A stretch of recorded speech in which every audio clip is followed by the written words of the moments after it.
Alors la métropole de Lyon a vraiment la volonté de coopérer avec les territoires voisins et en particulier en matière de mobilité via Citral, puisque les enjeux de mobilité dépassent largement le périmètre de la métropole et celui de Citral Mobilité.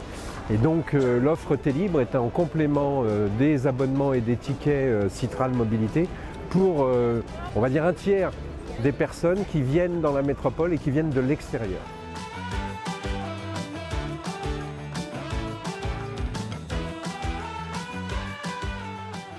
Alors aujourd'hui, T-Libre tient une petite place dans l'offre globale de Citral Mobilité. Il faut dire qu'on a presque 2 millions de voyages par jour sur le réseau de Citral Mobilité et on en a quelques dizaines de milliers qui font avec T-Libre.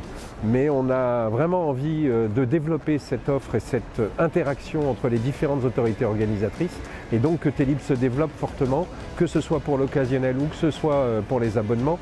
Et avec, nous en rêvons, l'intégration des TER et des futurs RER dans cette billettique tarification unique.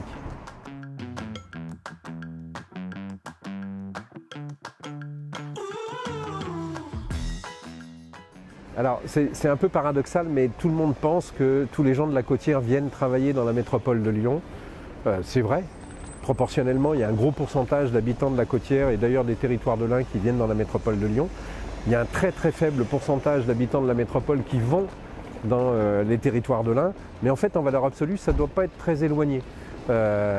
Parce qu'on est beaucoup plus nombreux dans la métropole. Donc même s'il y a 100 fois moins proportionnellement, ça fait quasiment autant de monde qui fait les deux voyages.